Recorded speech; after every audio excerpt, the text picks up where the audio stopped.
Olá pessoal, boa noite. Estamos aí fazendo essa aula diferente hoje, né? Por conta de uma situação que inclusive tem tudo a ver com a nossa disciplina. Hoje a gente vai falar um pouquinho sobre autonomia. A autonomia, ela é uma questão que vai estar sempre muito dentro da bioética. Inclusive um dos 3 princípios da bioética, como a gente já estudou, é a autonomia. Mas vamos destrinchar um pouquinho mais esse tema, porque ele é muito importante. Primeira coisa, na nossa Constituição não tem nada explícito sobre autonomia, mas implicitamente a gente pode entender que quando a gente fala de direito de liberdade e da personalidade, a gente está também falando de autonomia, ok? Bom, historicamente falando, é muito recente, se a gente fosse colocar uma linha cronológica, essa questão da gente ter uma voz ativa, poder falar abertamente, mesmo quando a gente usa como exemplo os gregos, que tinham uma democracia direta, eles tinham escravos, né? Então, hoje em dia a gente vive um momento bem diferente do que todo o que já passou. Então, em comparação, a gente consegue falar muito mais. Ser ouvido, não sei, mas a gente tem essa liberdade. Também temos muito mais liberdade de escolha, né? Conseguimos não só pela oferta, mas a gente consegue escolher, por exemplo, o que assistir. Hoje em dia, e isso pouco a pouco vai aumentando, né? O grande questionamento é essa decisão sua. A gente discutiu isso daí na aula passada, inclusive. Essa decisão sua, ela é sua ou ela é direcionada por algum outro mecanismo, ok? Porque a autonomia tem disso, né? Não adianta você falar que você é livre para escolher se você é levado ou obrigado a escolher de uma maneira, só que mesmo que seja de uma maneira assim, né, não direta essa obrigação, ok? Bom, seguindo adiante, gente, temos a religião. A religião é muito importante para a nossa sociedade como um todo, mesmo quando você é religioso, quando você é ateu, ela faz parte da cultura, né? Historicamente e hoje em dia também no contemporâneo. A religião, a gente vai sempre usar o exemplo do Testemunho de Jeová, né? Porque ele é muito claro, é muito clara a relação do Testemunho de Jeová com assuntos relacionados à saúde e à pesquisa, né? Mas não é a única, né? Mas vamos ficar nesse exemplo, tá? Então o Testemunho de Jeová, ele tem o direito a uma escolha, né? Então ele tem autonomia para fazer essa escolha de não ser tratado com uma transfusão de sangue, por exemplo. É uma escolha dele, ele tem autonomia para isso, ok? Só que como a gente já falou na aula passada, existem alguns pontos que devem ser observados aí. Escusa de consciência é um termo que serve para designar quando a pessoa tem alguma crença, certa ideologia ou convicção que vai impedi-la de fazer alguma ação, ok? Então, por exemplo, se você tem um dia que você precisa guardar, de maneira religiosa você precisa guardar esse dia. Então, é necessário que seja ofertado para você uma alternativa, na verdade, né? Para que você possa realizar essa atividade no outro dia. Por exemplo, se você tem uma prova que é marcada no sábado, mas no sábado você não pode, por motivos religiosos, ok? Você tem todo o direito de realizar essa prova em outro dia, ok?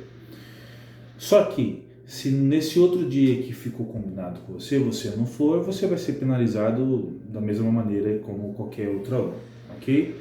Mas é dado essa opção para que a pessoa não seja obrigada a ter que fazer essa escolha tão difícil.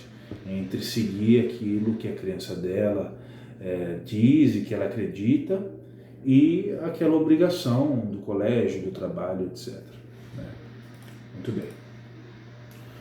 Bom, seguindo adiante, gente, um assunto dentro do meio médico muito importante e cai na prova. Paternalidade, ok? Paternalidade. Paternalidade significa quando o médico ele tem uma espécie de envolvimento com o seu paciente, que ele sente-se como se ele pudesse tomar as decisões, porque ele sente que ele é a pessoa mais capacitada para proteger a saúde desse paciente. Então ele sente que ele é a pessoa que pode tomar essas decisões, ok? Paternalidade é uma coisa muito delicada, ok? Porque vamos lembrar, o paciente ele tem que ter autonomia, certo? Não importa não é que não importa o que o médico acha, né? Desculpa. Mas aquilo que o médico pensa ser o melhor tratamento, na verdade, aquilo que o médico sabe que é o melhor tratamento, ainda assim é escolha do paciente seguir por esse caminho ou seguir por outro caminho, ok? Se o médico ele passa a usar da influência que ele tem e do poder que ele tem para obrigar de alguma maneira o paciente a realizar esse tratamento de maneira que ele acredita que seja o mais correto, né? Então ele entra nessa seara da paternalidade. É uma coisa que tem que tomar muito cuidado, porque você pode estar tirando a autonomia do paciente, ok? Mas, gente, existe algumas exceções para isso. Primeiramente, o médico, se ele não prestar socorro, aí agora a gente está falando de uma situação de emergência médica, ok? Não é uma situação, como exemplo, de um tratamento que não está envolvendo a vida da pessoa. Agora a gente está falando de uma situação de emergência médica. Numa situação de emergência médica, o médico ele necessita tomar decisões e atitudes mais rapidamente, obviamente.